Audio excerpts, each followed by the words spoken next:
الحمد للہ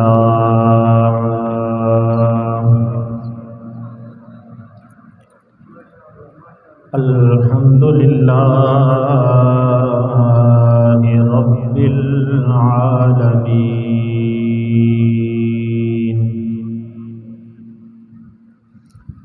والصلاة والسلام علی سید الانبیاء والمرسلین وعلی آلہ واصحابہ واولیاء امتہ اجمعین اما بعد فاعوذ باللہ من الشیطان الرجیم بسم اللہ الرحمن الرحیم یا الذين آمنوا استعينوا بالصبر والصلاة إن الله مع الصابرين ولا تقولوا لمن يقتل في سبيل الله أموات بل أحياء ولكن لا تشعرون آمنت بالله صدق الله مولانا العظيم وصدق رسوله النبي الكريم الأمين قال الله تبارك وتعالى في شان حبيبه مخبرا وآمرا إن الله وملائكته يصلون على النبي يا أيها الذين آمنوا صلوا عليه وسلموا تسليما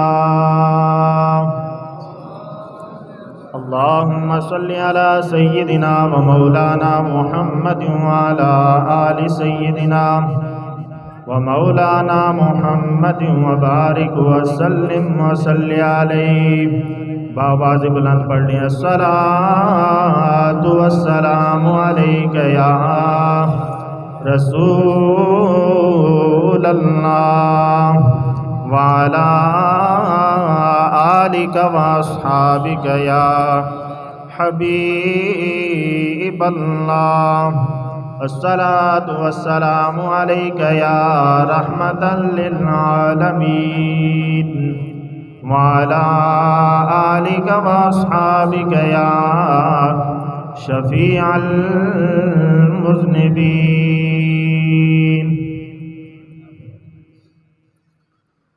رب فرمایا محبوبا زمانے سارے تیرے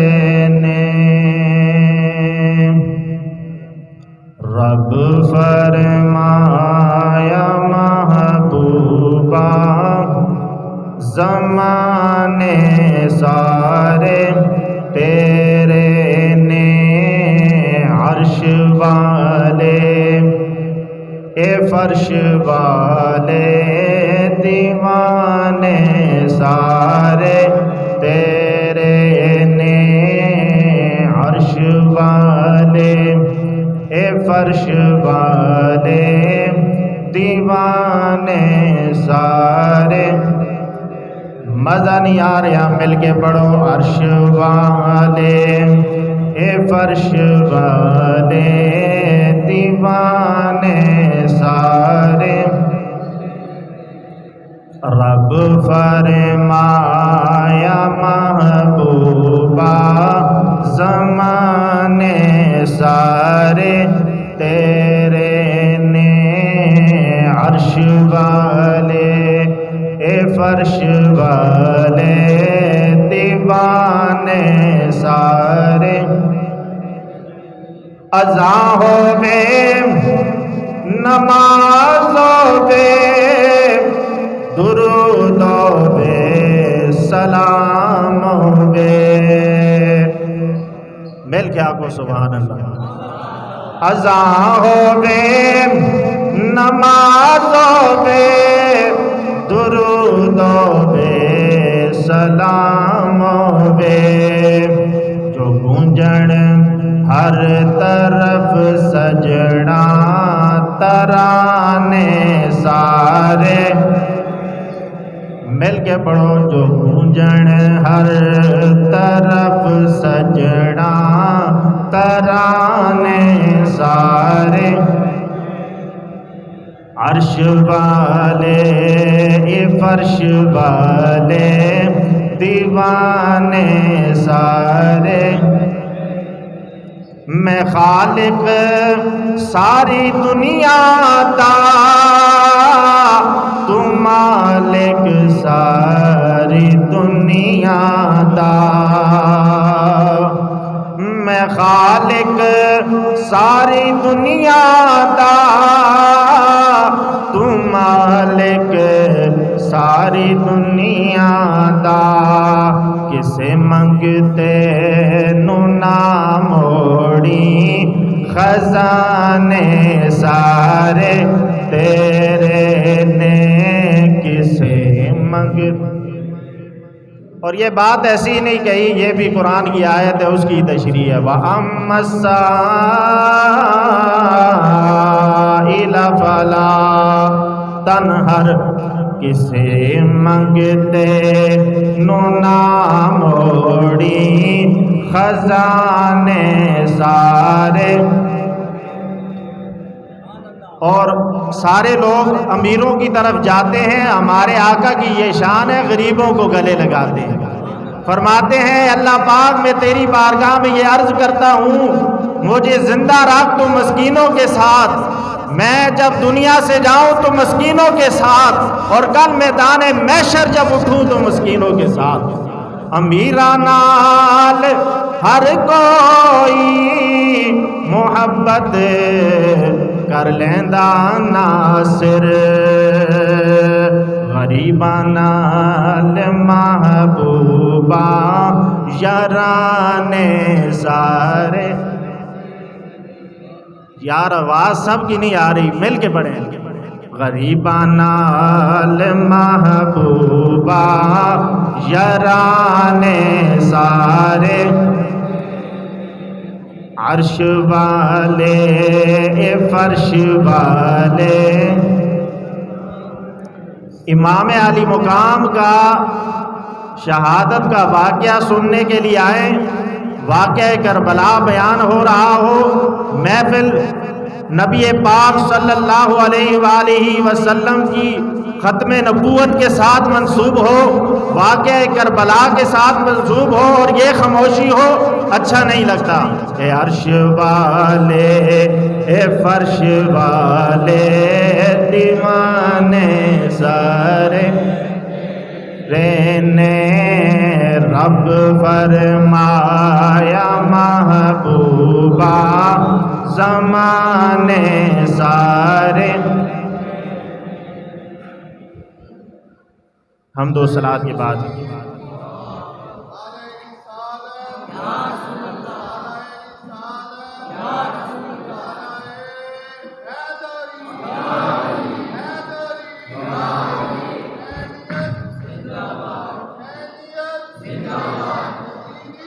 مرد آباد مل کے کہیں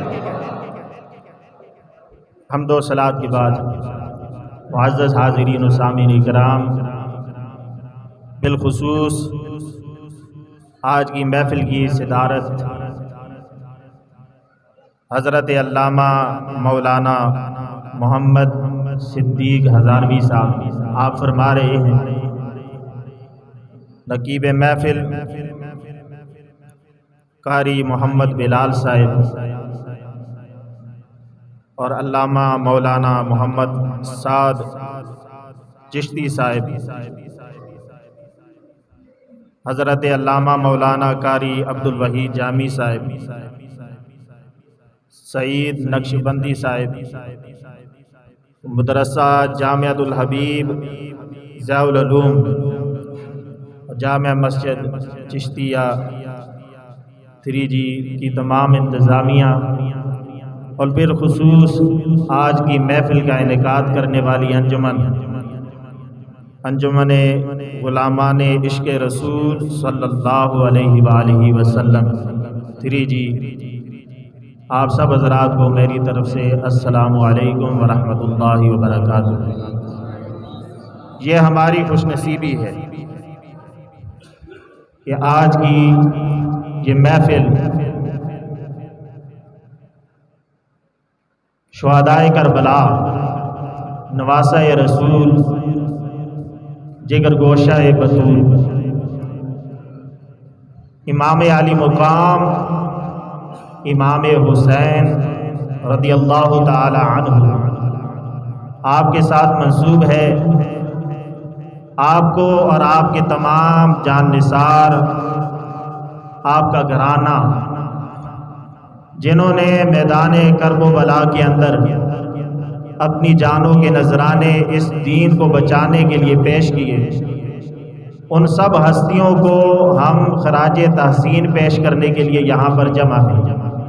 اللہ تعالی ہم سب کی حاضری کو اپنی بارگاہ میں قبول و منظور فرمائے، اور جتنے محفل کو سجانے والے، اس میں حصہ لینے والے حضرات، انہوں نے جس لحاظ سے بھی اپنا حصہ شامل کیا ہے، زہرا کے بابا سب کو جانتے ہیں، اور اپنے نواسے کی یاد کے اندر بیٹھے تمام حضرات کو جانتے ہیں۔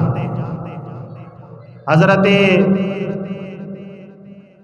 عبداللہ بن مسعود رضی اللہ تعالیٰ عنہ،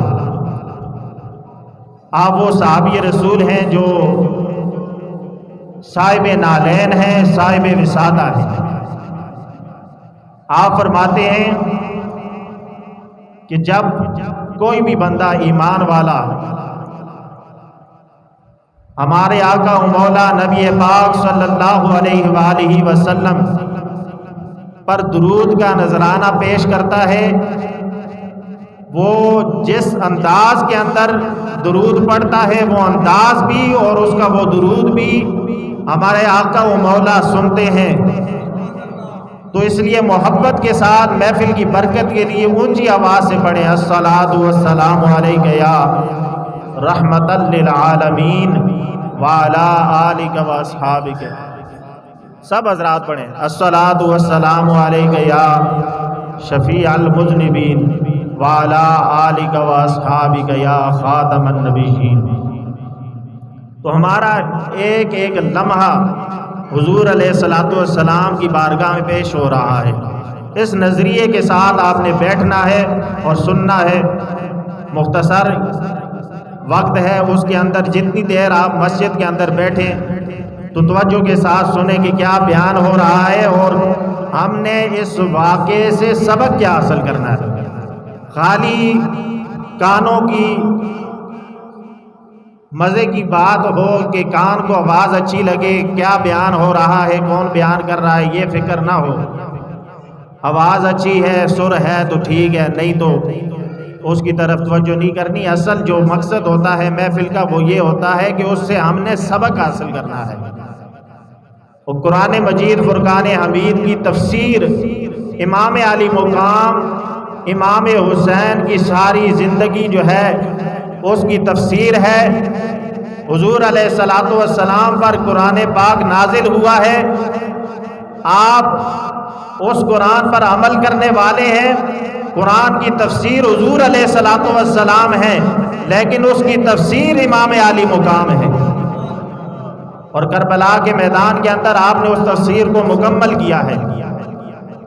اب ہم قرآن کو پڑھتے ہیں اور دیکھتے ہیں کہ کس طرح امام علی مقام امام حسین اس پر عمل کر رہے ہیں۔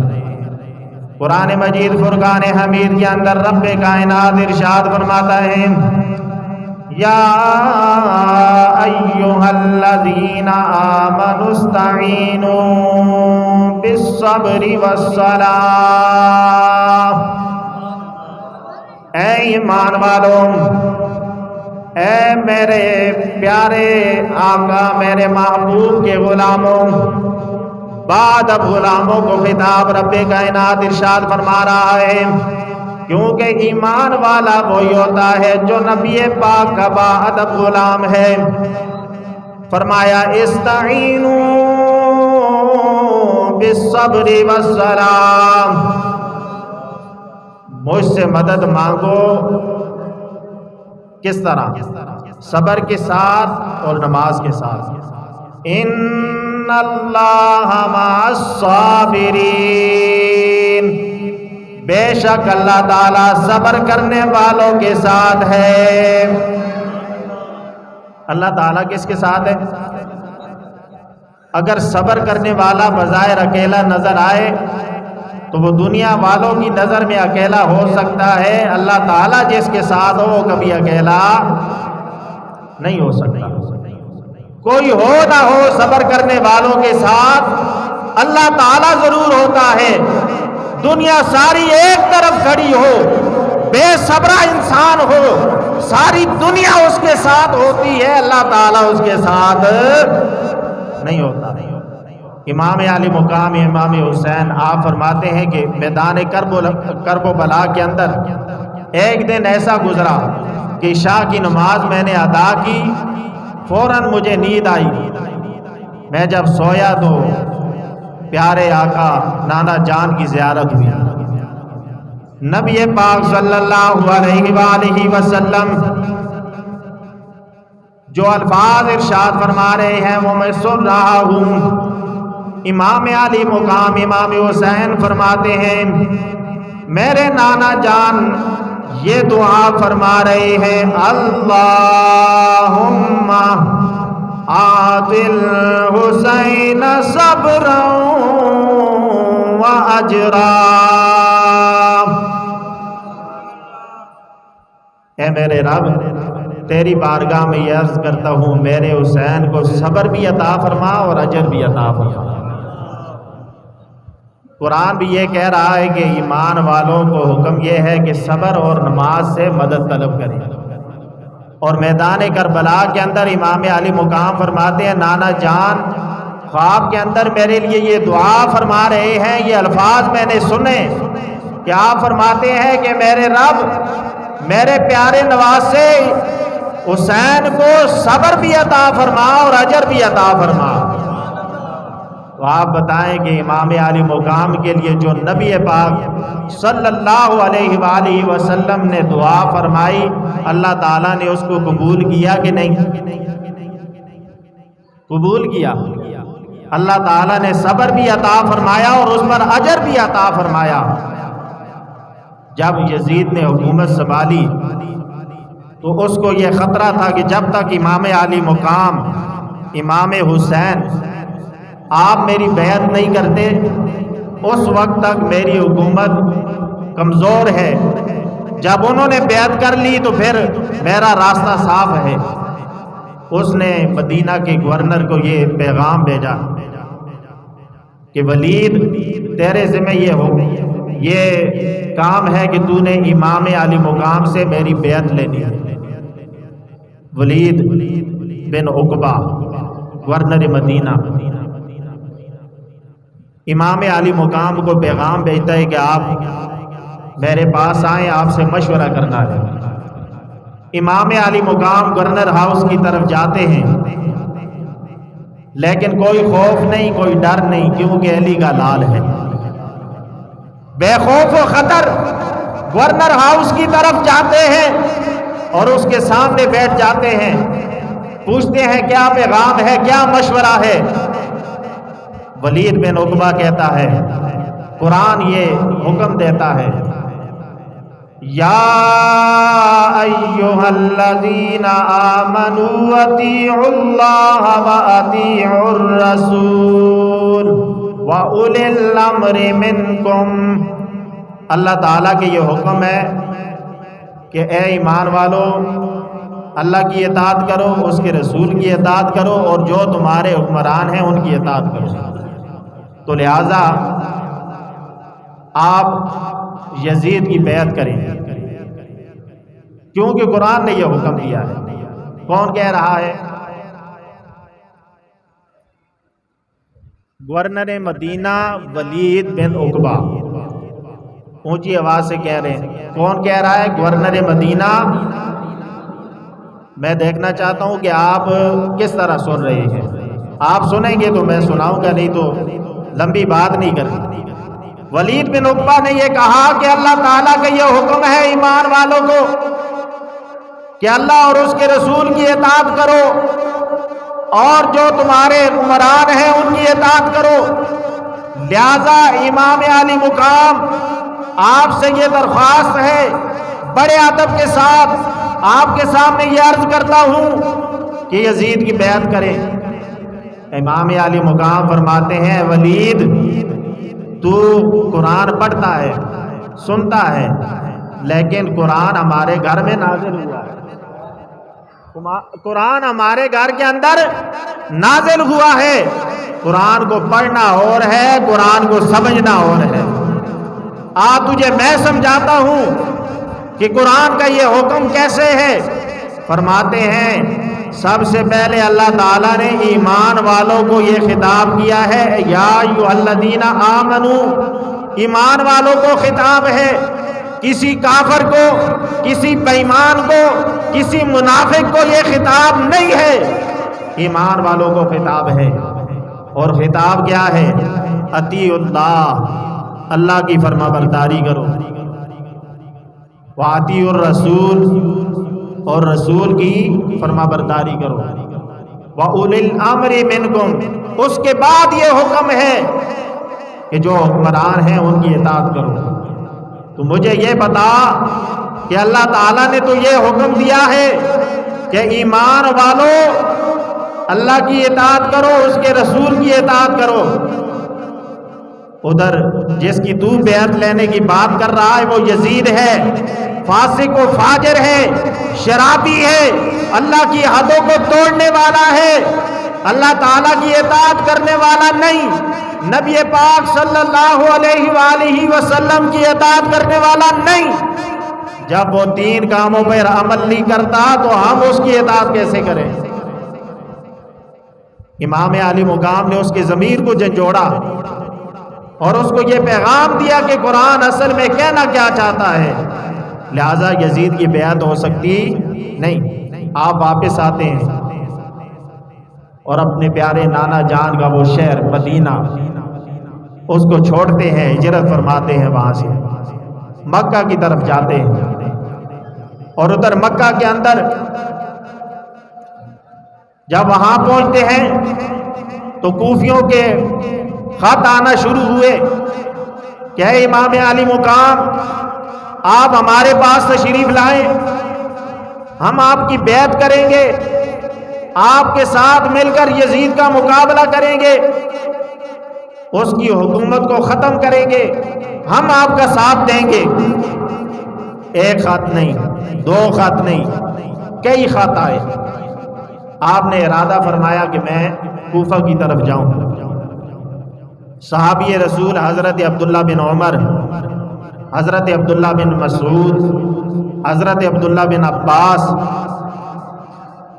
حضرت ابو سعید خدری رضی اللہ تعالی عنہم سب آپ کے سامنے حاضر ہوتے ہیں اور عرض کرتے ہیں کہ اے امام علی مقام، کوفی لا یوفی، یہ کوفے والے کبھی بھی وفادار نہیں ہو سکتے۔ انہوں نے آپ کے بابا جان حضرت علی المرتضیٰ کرم اللہ وجہہ الکریم ان کو مسجد کے اندر شہید کیا، یہ وہ لوگ ہیں، یہ آپ کے ساتھ وفاداری نہیں کر سکتے، لہذا آپ ان کے اس پیغام پر کوفہ مت جائیں، یہ لوگ وفادار نہیں۔ جب صحابہ کرام نے اپنی یہ درخواست پیش کی تو امام عالی مقام فرماتے ہیں میرا تو یہ ارادہ تھا کہ میں کوفہ کی طرف جاؤں، لیکن آپ لوگوں کی اس درخواست پر میں نظر ثانی کرتا ہوں، پہلے اپنا سفیر بھیجتا ہوں اور وہ جو پیغام لے کر آئے گا، اس کا جو خط آئے گا، پھر اس پر عمل کیا جائے گا۔ تو اپنا سفیر کس کو مقرر کیا؟ اونچی آواز سے بولیں۔ حضرت مسلم بن عقیل، آپ کے چچا زاد بھائی ہیں، ان کو اپنا سفیر مقرر کیا۔ اب یہاں پر ایک سوال آ سکتا ہے کہ امام عالی مقام نے اس موقع پر کسی صحابی رسول کو کیوں نہیں بھیجا؟ اپنا سفیر کسی صحابی کو کیوں نہیں مقرر کیا؟ اپنے چچا زاد بھائی حضرت مسلم بن عقیل، ان کو کیوں اپنا سفیر بنایا؟ تو امام عالی مقام زبان حال سے یہ پیغام دے رہے ہیں کہ ایک وقت ایسا بھی آئے گا، لوگ صحابہ اکرام پر طعن کریں گے، اور اگر یہی پیغام جو میرے بھائی مسلم بن عقیل نے بھیجا ہے، جو خط مسلم بن عقیل نے بھیجا ہے، اگر یہی پیغام کسی صحابی کو میں بھیجتا اور وہ پیغام مجھے دیتا تو کل صحابہ کرام پر یہ طعن ہو سکتا تھا کہ انہوں نے دشمنی کے اندر جان بوجھ کر اہل بیت کو کربلا کے اندر، میدان کربلا کے اندر بلایا اور پھر شہید کروا دیا، لہذا میں اپنی شہادت کے خون کا ایک چھینٹا بھی کسی صحابی پر آنے نہیں دوں، اس لیے اپنے خاندان میں سے انتخاب کیا۔ حضرت مسلم بن عقیل جاتے ہیں کوفہ کے اندر، جب پہنچے پہلے دن آپ کا شاندار قسم کا استقبال کیا گیا، 40,000 کوفیوں نے آپ کے ہاتھ پر بیعت کی۔ یہ حالات جب آپ نے دیکھے تو فوراً آپ نے خط لکھا کہ امام عالی مقام پھل پکے ہوئے ہیں، حالات بالکل سازگار ہیں، آپ تشریف لے آئیں، یہ لوگ آپ کے ساتھ وفاداری کرنا چاہتے ہیں، آپ کے ساتھ مل کر یزید کے ساتھ ٹکرانا چاہتے ہیں، اس کی حکومت کو ختم کرنا چاہتے ہیں، لہذا آپ تشریف لے آئیں، حالات بالکل سازگار ہیں۔ خط آپ کی طرف چلا جاتا ہے اور ادھر حضرت نعمان بن بشیر صحابی رسول جو گورنر مدینہ ہے، وہ حالات دیکھ رہے ہیں کہ حضرت مسلم بن عقیل جو ہے ان کے ہاتھ پر لوگ بیعت کر رہے ہیں، لیکن وہ چونکہ آل رسول کے محبت کرنے والے ہیں، پیار کرنے والے ہیں، آپ کو منع نہیں کرتے۔ اتنے میں یزید تک یہ پیغام پہنچتا ہے، اس نے گورنر بصرہ عبداللہ بن زیاد جو بدنام زبانہ دشمن آل رسول تھا، اس کو یہ پیغام دیا کہ اگر تو چاہتا ہے کہ تیری جو ہے حکومت بصرہ کے اندر بھی قائم رہے اور تجھے کوفہ کی گورنری بھی مل جائے تو جو کوفہ کے اندر حالات چل رہے ہیں اس کو کنٹرول کر۔ اس نے امام علی مقام کا لباس جس طرح تھا اس طرح لباس پہنا اور عربی لباس کے اندر نقاب کر کے کوفہ کے اندر آتا ہے۔ لوگ سمجھے کہ امام علی مقام انہوں نے آنا تھا، وہ تشریف لا چکے ہیں، لوگوں نے اس کے ہاتھ چومنے شروع کیے، اس کا استقبال کرنا شروع کیا، لیکن وہ خاموش ہے۔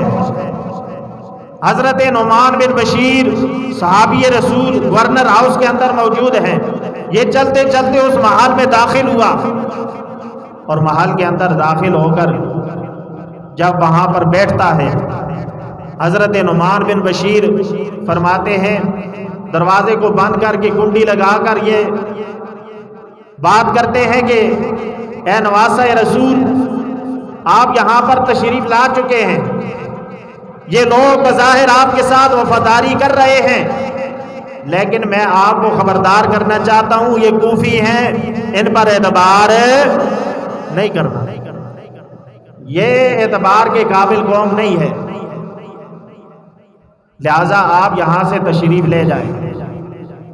ابن زیاد نقاب اتارتا ہے اور حضرت نعمان بن بشیر آپ جو ہے صحابی رسول حیران ہوتے ہیں کہ یہ تو ابن زیاد ہے۔ ابن زیاد نے چٹھی دکھائی کہ مجھے جو ہے یزید نے یہاں پر گورنر مقرر کیا ہے، آپ فوری طور پر گورنری سے معزول ہو چکے ہیں، اور کہتا ہے کہ فوراً سے آپ یہ دروازے کی کنڈی کھولیں۔ حضرت مسلم بن عقیل نماز پڑھا رہے ہیں، ادھر وہ فصیل پر چڑھتا ہے، ابن زیاد یہ اعلان کرتا ہے کہ تم لوگ آل رسول کے ساتھ وفاداری کرنے کے لیے جمع ہو، تمہیں میں یہ پیغام دیتا ہوں کہ اپنے بچوں کو اگر یتیم ہونے سے بچانا چاہتے ہو، اپنی عورتوں کو بیوہ ہونے سے بچانا چاہتے ہو، تو فوراً مسلم بن عقیل کا ساتھ دینا چھوڑ دو، اپنے گھروں کو چلے جاؤ، ورنہ تمہارے گھر بھی نظر آتش کر دیے جائیں گے، سب کچھ ختم کر دیا جائے گا۔ اب یہ وہ کوفی ہیں جو ہزاروں کی تعداد میں حضرت مسلم بن عقیل رضی اللہ تعالی عنہ آپ کی اقتداء میں نماز پڑھ رہے ہیں۔ نماز شروع کی تو ہزاروں کی تعداد میں تھے، جب آپ سلام پھیرتے ہیں تو کیا دیکھتے ہیں کہ پیچھے آپ کے دو صاحبزادے محمد اور ابراہیم رضی اللہ تعالی عنہما، ان کے علاوہ کوئی بھی نہیں۔ آپ سوچ سکتے ہیں کہ اس وقت حضرت مسلم بن عقیل آپ کی دل کی کیفیت کیا ہوگی اور آپ کیا سوچ رہے ہوں گے۔ یقیناً آپ یہ سوچ رہے ہوں گے کہ اے کوفہ والو، تم نے نماز کو چھوڑا ہے، قیامت تک میں یہ رب کائنات کی بارگاہ میں عرض کرتا ہوں تمہیں نماز نصیب نہ ہو۔ تم نے امام کے ہوتے ہوئے امام کو چھوڑا ہے، قیامت تک تمہیں امام نصیب نہ ہو، اور تم نے قرآن پڑھا جا رہا ہے اس کو چھوڑا ہے، قیامت تک تمہیں قرآن نصیب نہ ہو۔ اور اللہ تعالیٰ نے آپ کی اس دعا کو کیسے قبول کیا ہے کہ یہ تینوں چیزیں انہیں پھر نصیب نہیں ہوئی۔ ادھر امام علی مقام کوفہ کی طرف چلنے کے لیے تیار ہوئے۔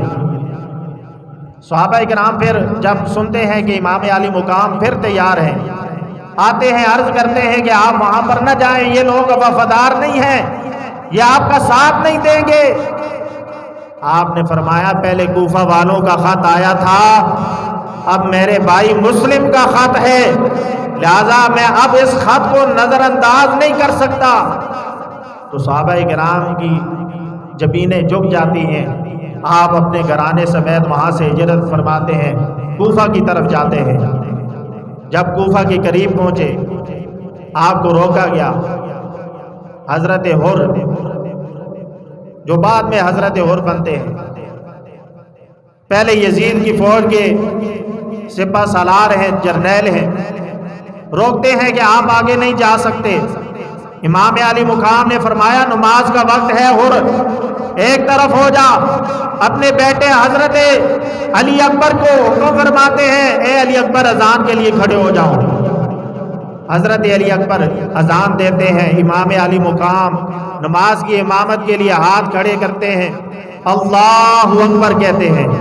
ادھر آپ نے اللہ اکبر کہا، ادھر حر کے دل کے گوشوں کے اندر وہ آواز پہنچتی ہے، اثر کرتی ہے۔ حر اپنی وہ کیپ اتارتے ہیں جو یزید کی طرف سے ملی ہے، زرہ اتارتے ہیں، اس کا فوجی لباس تار تار کرتے ہیں، امام علی مقام کی اقتداء میں آ جاتے ہیں۔ اور نماز پڑھنے کے بعد امام علی مقام کی بارگاہ میں عرض کرتے ہیں، امام علی مقام مجھ سے غلطی ہوئی، میں یزید کی طرف سے آیا، مجھے معاف کر دیں۔ آپ نے فرمایا انت حر من النار، تجھے ہم معاف ہی نہیں کرتے بلکہ تو جہنم کی آگ سے بھی آزاد ہے۔ تجھے ہم صرف معاف نہیں کرتے بلکہ خور سن لے، ہمارا ساتھ دینے کے لیے تو آیا ہے، تو جہنم کی آگ سے بھی آزاد ہے۔ اور پھر یہی حضرت حر امام علی مقام کی طرف سے شہادت کا جام نوش کرتے ہیں۔ میدان کربلا کے اندر شہزادہ علی اکبر آپ جاتے ہیں، آپ شہید ہوتے ہیں۔ حضرت قاسم بن حسن آپ شہید ہوتے ہیں۔ ہر غلام اپنی غلامی کا حق ادا کر رہا ہے۔ بالآخر امام علی مقام جو میدان کربلا میں کھڑے ہیں، لیکن نظر آپ کی لوح محفوظ پر ہے، دیکھتے ہیں یہاں پر وہ شہزادہ، اس کا نام لکھا ہے جو سواری پر چڑھ بھی نہیں سکتا۔ 6 ماہ کے علی اصغر کا نام دیکھتے ہیں، انہیں اپنے بازوؤں کا جو ہے سہارا دیتے ہیں، سواری دیتے ہیں۔ میدان کربلا کے اندر یزیدیوں کے سامنے جاتے ہیں، پانی کی بھیک مانگنے کے لیے نہیں، بلکہ حجت تمام کرنے کے لیے کہ کل میدان محشر کے اندر یہ یزیدی یہ نہ کہیں کہ اگر حسین ہم سے پانی مانگتے تو ہم دے دیتے۔ صرف اس نظریے کے ساتھ حجت تمام کرنے کے لیے آپ شہزادہ علی اصغر کو سامنے لے جاتے ہیں، اور ادھر سے پانی نہیں ملتا بلکہ تیر آتا ہے، آپ کی گردن میں وہ تیر پیوست ہوتا ہے، جام شہادت نوش کرتے ہیں، ان کو بھی جا کر آپ شہیدوں کی صف میں لٹا دیتے ہیں۔ پھر امام علی مقام خود نکلتے ہیں، اور جب ان کے سامنے جاتے ہیں تو وہ خطبہ ارشاد فرماتے ہیں، آج لوگ منبر پر بیٹھ کر سنگ مرمر کے حسین ممبروں پر بیٹھ کر خطبہ دیتے ہیں، لیکن یہ کیسا خطیب ہے جو صحرا میں کربلا کے اندر تپتی ریت کے اوپر خطبہ دے رہا ہے، اور ان لوگوں کو مخاطب کر کے آپ یہ فرماتے ہیں، دیکھو تو صحیح میں کون ہوں، مجھے پہچانو میں کون ہوں، میں وہ ہوں جن کے نانا کا کلمہ تم نے پڑھا ہے، جن کے نانا کا کلمہ تم نے پڑھا ہے، میں وہ ہوں جن کے نانا کا کلمہ تم پڑھتے ہو، پہچانو مجھے۔ ان کی گردنیں جھک جاتی ہیں، کہتے ہیں بالکل ٹھیک ہے، ساری بات ہم تسلیم کرتے ہیں، لیکن سوال ایک ہی ہے، سوال یہ ہے کہ آپ یزید کی بیعت کر لیں۔ آپ فرماتے ہیں کہ ساری قربانیاں دے کر، مدینہ چھوڑ کر، مکہ چھوڑ کر، ساری قربانیاں دے کر یزید کے ہاتھ میں ہاتھ دے دوں، کیسے ہو سکتا ہے؟ یہ کبھی بھی نہیں ہو سکتا۔ آپ آگے بڑھتے ہیں، یزیدیوں کا مقابلہ کرتے ہیں۔ جب عمرو بن سعد نے دیکھا کہ تلوار کے ساتھ کوئی بھی ان کا مقابلہ کر سکتا نہیں، تیر اندازوں کو حکم دیتا ہے کہ دور سے تیر چلاؤ۔ تیر 1 7 70 80 تیر آپ کے جسم میں پیوست ہوتے ہیں۔ آپ گھوڑے سے زمین پر تشریف لے آتے ہیں۔ ادھر شمر لعین نے دیکھا کہ امام علی مقام زمین پر تشریف لا چکے ہیں، سوچا کہ یہ بے ہوش پڑے ہیں، آگے بڑھ کر ان کا سر تن سے جدا کر دوں، لیکن جب قریب پہنچا تو آپ نے نگاہ اٹھائی، دیکھتے ہیں کہ شمر لعین ہے۔ آپ نے فرمایا، اے شمر ایک طرف ہو جا، میں نے نماز پڑھنی ہے۔ یہ پیغام ہے امام علی مقام کا۔ آج ہم ساری سہولتیں ہونے کے باوجود نماز کی کتنی پابندی کرتے ہیں، یہ ہم نے آج اس وقت جو امام علی مقام کا تذکرہ سن رہے ہیں، اس سے یہ سبق بھی لینا ہے کہ ہم نے آج کے بعد نماز کو نہیں چھوڑنا، چاہے زندگی کا آخری لمحہ ہو۔ امام علی مقام نماز کو نہیں چھوڑ رہے، ان کے چاہنے والوں نے بھی آج کے بعد نماز کو ادھر سجدے کے اندر جاتے ہیں، اور ادھر شمر لعین تلوار چلاتا ہے، سر تن سے جدا ہوتا ہے، اور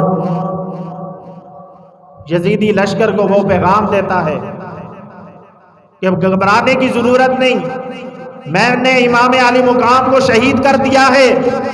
وہ بھوکے کتوں کی طرح، بھیڑیوں کی طرح آگے بڑھتے ہیں، اور جتنے شہید پڑے ہیں ان کے سر تن سے جدا کرتے ہیں، نیزوں پر بلند کرتے ہیں، اور یہ اعلان کرتے ہیں کہ ہم جنگ جیت چکے ہیں۔ لیکن ادھر قرآن یہ کہتا ہے وَبَشِّرِ الصَّابِرِينَ، خوشخبری کن کو ہے؟ جنہوں نے صبر کیا ہے۔ کامیابی کن کو ہے؟ جنہوں نے صبر کیا ہے۔ الذین اذا اصابتہم مصیبہ، جب بھی انہیں کوئی مصیبت پہنچتی ہے وہ صبر کرتے ہیں۔ اور امام عالی مقام کا وہ سر جو نیزے کے اوپر بلند ہے، یہ جب لے کر کوفہ کی طرف روانہ ہوئے، راستے میں ایک اللہ کا بندہ قرآن کی تلاوت کر رہا ہے، ام حسبت ان اصحاب الکہف والرقیم کانوا من آیاتنا عجبا، کہ تم گمان کرتے ہو کہ اصحاب کہف اور رقیم کا واقعہ کتنا عجیب ہے کہ جو 300 سال کے بعد زندہ ہوئے، کتنا عجیب واقعہ ہے۔ اور ادھر امام عالی مقام کا وہ سر جو نیزے پر بلند ہے، جسم سے جدا ہے، آواز وہ سنتا ہے، اس بندے نے جو تلاوت کی ہے اس کی آواز سنتا ہے اور اس کی تفسیر بیان کرتے ہیں۔ امام عالی مقام کے سر سے یہ آواز آتی ہے، یا قاری القرآن ان قتلی وحبلی عجبا من اصحاب الکہف والرقیم۔ آپ کی آواز نہیں ہے۔ امام علی مقام کا اتنا بڑا پیغام سر انور سے آ رہا ہے، فرماتے ہیں اے قرآن کو پڑھنے والے، میرا سر تن سے جدا ہے، میں شہید ہو چکا ہوں، میرا سر نیزے پر بلند ہے، جسم علیحدہ ہے، سر علیحدہ ہے، میں تجھے یہ پیغام دیتا ہوں، میرا یہ واقعہ اصحاب کہف سے بھی اور اصحاب رقیم سے بھی زیادہ عجیب ہے۔ جو میرے سر سے آواز آ رہی ہے، قرآن تو یہ کہتا ہے کہ شہید کو مردہ نہ کہو، شہید زندہ ہے، تمہیں شعور نہیں، لیکن آج تک کوئی شہید بولا نہیں۔ یہ امام عالی مقام کا سر انور ہے جو قرآن کی تفسیر بیان کر رہا ہے اور یہ بتا رہا ہے کہ شہید زندہ ہے، زندہ ہے، زندہ ہے۔ اس لیے ہم یہ کہتے ہیں قتل حسین اصل میں مرگ یزید ہے، اسلام زندہ ہوتا ہے ہر کربلا کے بعد، اسلام زندہ ہوتا ہے ہر کربلا کے بعد۔ پیغام آخر میں سن، دنیا سے ہر کسی نے جانا ہے، یہ وہ اٹل فیصلہ ہے جو ہر ایک مانتا ہے، لیکن کیا ہم نے اپنی آخرت کی تیاری کی ہے؟ اور میدان کربلا سے جو ہمیں پیغام ملا ہے، دین کی خاطر، اسلام کی خاطر اپنا سب کچھ چھوڑنا پڑے، تو جس طرح امام علی مقام نے مدینہ چھوڑا تھا، ہم نے بھی سب کچھ چھوڑ دینا ہے دین کے لیے۔ اور کبھی بھی ایسے حکمران کی جو دین کی دھجیاں بکھیرنے والا ہو، دین کا غدار ہو، اس کے ہاتھ میں بیعت امام علی مقام نے نہ کر کے یہ بتایا ہے کہ بیعت نہیں کرنی، اس کو ووٹ نہیں دینا، کیونکہ یہ بھی ایک قسم کی بیعت ہوتی ہے ووٹ دینا۔ اور پھر یہ بھی پیغام ہے کہ اپنا تن من دھن قربان کر دو، اپنی اولادیں قربان کر دو، پورا کنبے کا کنبہ قربان کر دو، دین پر کوئی حرف نہ آئے، دین کے لیے سب کچھ قربان کرنا ہے۔ اور پھر جب قبر میں جانا ہے تو اس کی تیاری بھی کر کے جانی ہے۔ لحد میں عشق محمد کا داغ لے کے چلے، اندھیری رات سنی تھی چراغ لے کے چلے، حضور کی محبت لے کے جانی ہے، کیونکہ قبر میں جو سوال ہوں گے مر ربو کا، تیرا رب کون ہے؟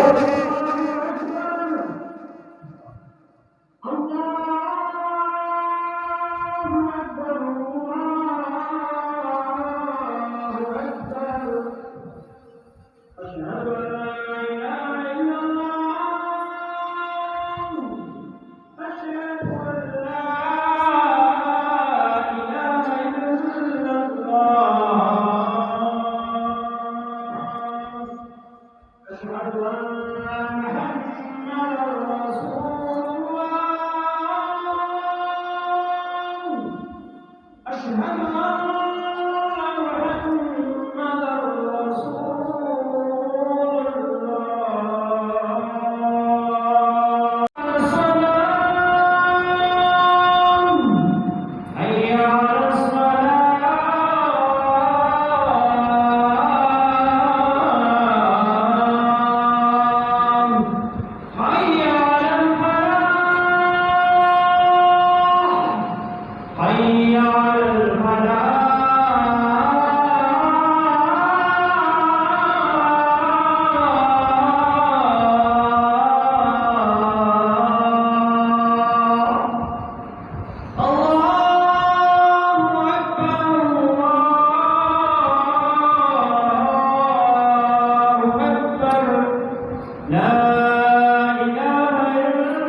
تو قبر کے اندر جو میں عرض کر رہا تھا کہ سوال ہوں گے من ربک کا، تیرا رب کون ہے، ما دینک کا، تیرا دین کیا ہے.